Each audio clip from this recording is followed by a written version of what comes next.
Let's face it, season 4 of this teen drama was kind of a dud. Welcome to MsMojo, and today we're counting down our picks for the top 10 ways to fix Riverdale for season 5. For this list, we're looking at a few of the flaws in this series based on Archie Comics characters that, if addressed, can make season 5 of Riverdale its best yet. Number 10. Enough with the Dark Betty. This was an interesting concept in the beginning, but handled poorly. We all have light and dark inside us, but Betty is the last person you might expect to have this kind of darkness in her. So, this could have been a story about her discovering and dealing with her inner demons, or it could have developed into a story about mental illness. I know you.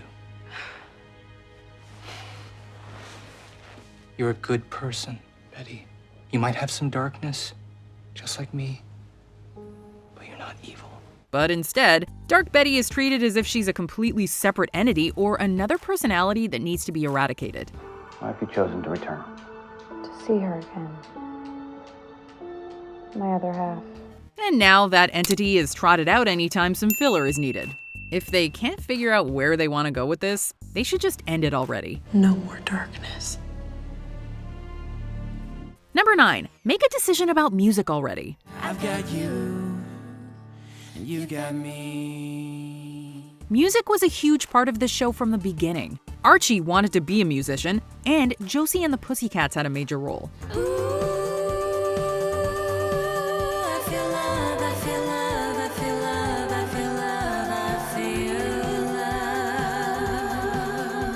But now the Pussycats are gone, and Archie seems to have given up on music a long time ago. So what's with all the musical episodes? You know the sun is in your eyes.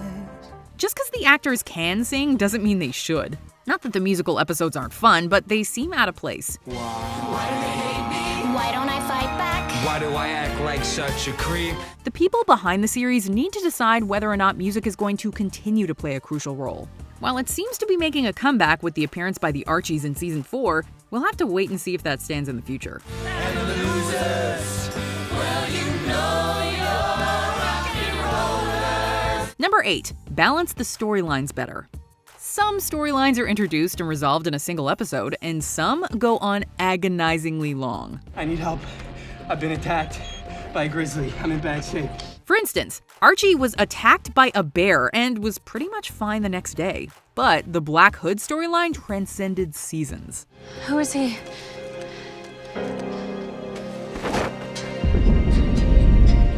Of course, not every storyline needs equal attention, but there should be some kind of consistency. One way to rectify this problem might be to simply tone things down a bit. Hands up, Edgar.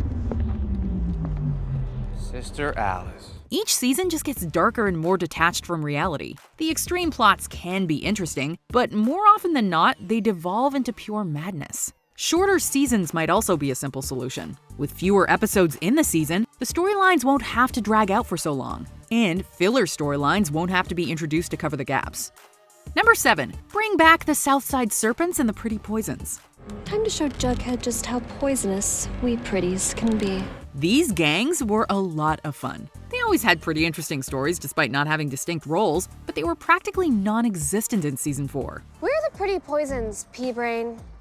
And we're here to deliver a message to you and your leader, that we are not to be dismissed or trifled with. Why? Why weren't the Serpents part of Jughead's plan to take down the Stonies, and where did the Poisons even go? The Serpents were deputized, so shouldn't they be working with the sheriff? And the Poisons were created so that Tony could have a family, but now we really only see her with Cheryl.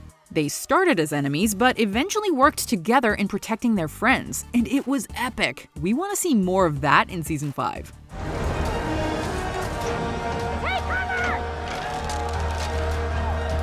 Number 6. Do away with the love triangle.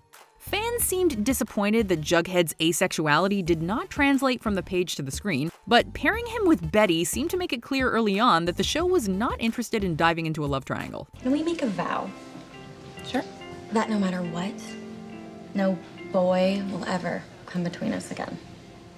Love triangles are a staple of teen dramas, but it was a relief that this series seemed to be switching it up. However, in season 4, Betty and Archie suddenly start to explore their feelings for each other.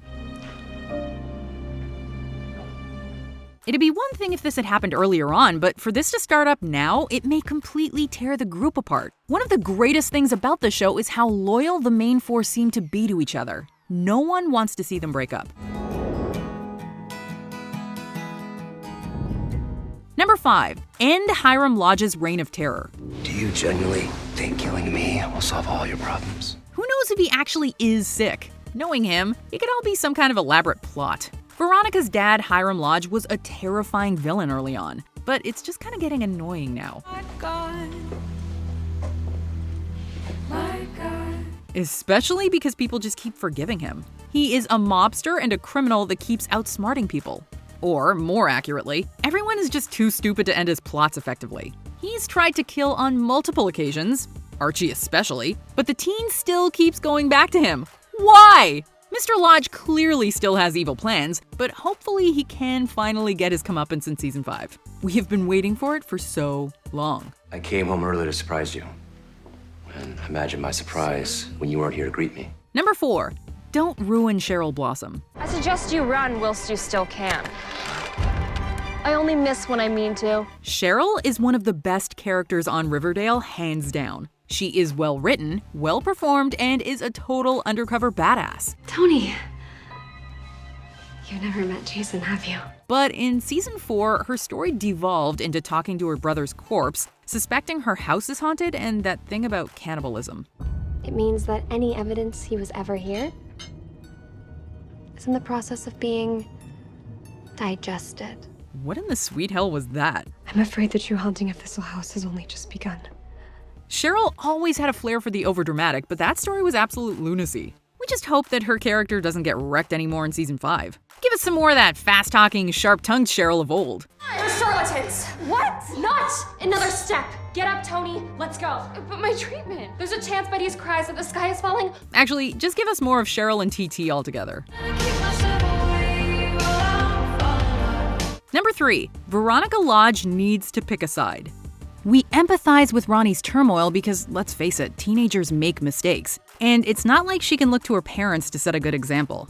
With that said, Veronica flip-flops so much she's practically a fish out of water. She hates her father, then she wants to be a part of his business, then she sends him to jail, then she willingly goes back in his pocket. She needs to make a decision already. I mean, look at us. Throwing money away on bejeweled eggs like we're a family of Russian oligarchs, when there are people in this town who can't even pay their own medical bills. And if she does decide to go against him once and for all, can she please stop showing her hand every single time? Every time she has a plan to take him down, she walks right up to him and tells him exactly what she's gonna do like a Batman villain. Well, guess what? I'm going ahead with it. I've done the work, and I have the money. Just make a choice and stick with it already, Ronnie. Number 2. Fix the dialogue. That means you haven't known the triumphs and defeats, the epic highs and lows of high school football.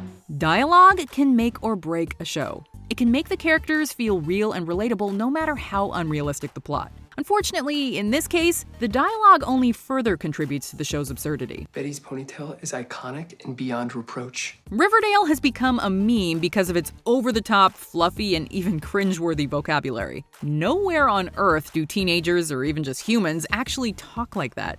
What's that? Word of my exploit serving Nick his comeuppance has seeped into the demimonde of mobsters and malls my father used to associate with. It's distracting. Lest we forget Jughead's I'm a weirdo speech. In case you haven't noticed, I'm weird. I'm a weirdo. You know what was really weird? That speech. Jughead is supposed to be a writer, right? A wordsmith of sorts. You're a good writer, bro. Wait. Also, we are begging you. Just do everyone a favor and leave behind words like daddy and Archiekins.